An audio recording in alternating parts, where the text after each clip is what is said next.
Hello guys, welcome to my YouTube channel. खैर,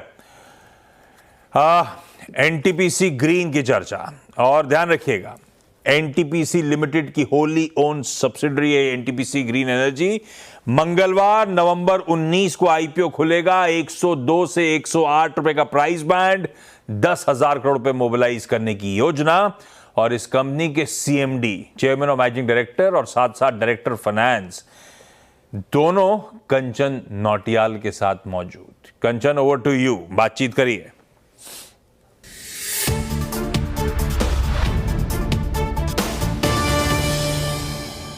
renewable energy is the future, it's the flavour of the session. और जब भी हम बात करते हैं रिन्यूएबल एनर्जी की तो दिमाग में सबसे पहले आता है एनटीपीसी ग्रीन।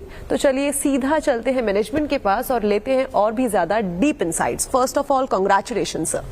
धन्यवाद सर। जैसे कि हम देखें आईपीओ आने वाला है, तीनों ही सेक्टर में, तीनों ही सेगमेंट में कंपनी है, लेकिन आगे चल के कहाँ पे आपको लगता है कि सबसे ज्यादा फोकस और सबसे ज्यादा हमें अच्छी एक अचीवमेंट आती हुई दिखाई देगी?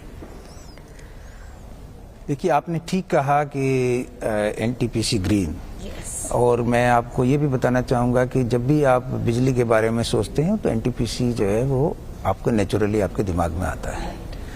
तो आने वाले दिनों में एनटीपीसी ग्रीन भी उसी तरह से आएगा कि आप think of green energy and you will think of NTPC green.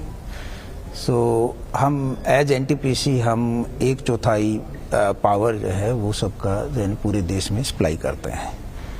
और एनटीपीसी ग्रीन जो है वो हमने इसलिए सब्सिडरी बनाया कि ट्रांजिशन के लिए, जैसे कि आपको पता है कि गवर्नमेंट ऑफ इंडिया ने जो टारगेट रखा हुआ है 500 gigawatt by 2030, by 2070 net zero, तो इन सब को जो है ना पाने के लिए और हमारा लीडिंग रोल प्ले करने के लिए हमने ये एनटीपीसी ग्रीन एनर्जी रखा है।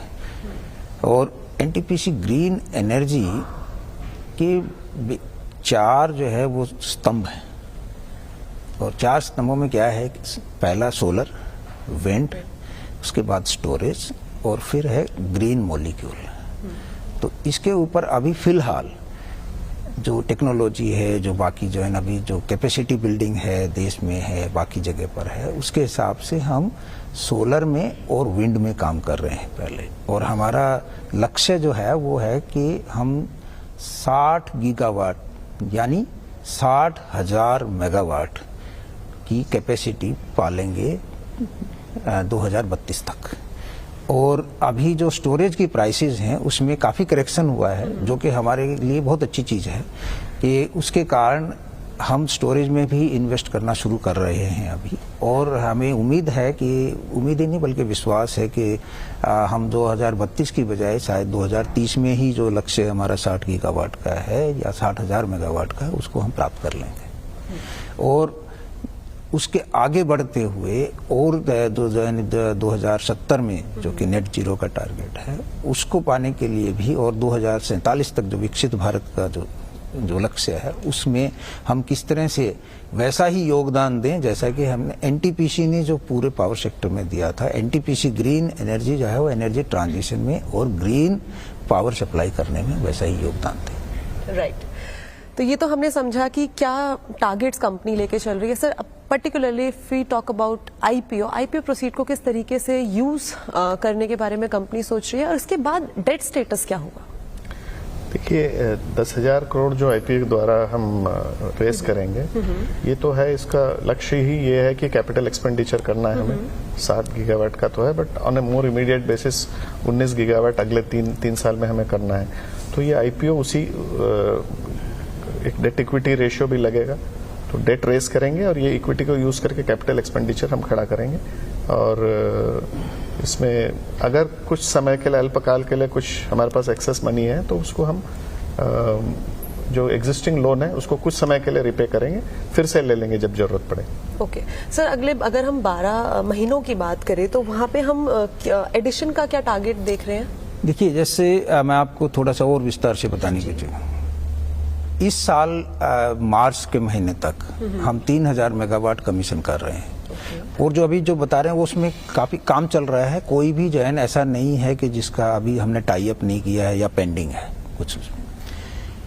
उससे अगले वित्त वर्ष में ये होगा 5000 मेगावाट। उससे अगले वर्ष में जैसे बताया था जैन डीएफ साहब ने कि 2027 तक हम 19,000 मेगावाट तक पहुंच जाएंगे। और इस 19,000 में कोई भी चीज़ हमारे पास लैंड है, हमारे पास एजेंसीज हैं, हमारे पास पीपीए हैं, हमारे पास फाइनेंसिंग की टाई अप है, सब कुछ है। तो इसके लिए केवल अभी जो एक्चुअल काम है वही चल रहा है और वो पूरा कर लिया जाएगा। उसमें कोई कोई ऐसा कोई संदेह नहीं लग रहा है कि जिसके कारण जो भी कि कोई भी डिले हो, कोई डिले आ गया। तो इसके लिए जो अभी मार्च तक जो है 3,000 मेगावाट, उससे अगले वर्ष में 5,000 मेगावाट, उससे अगले वर्ष में 26-27 में 8,000 मेगावाट, जो आपने जो पूछा कि जो शॉर्ट टर्म जो है काइंड ऑफ गोल्स।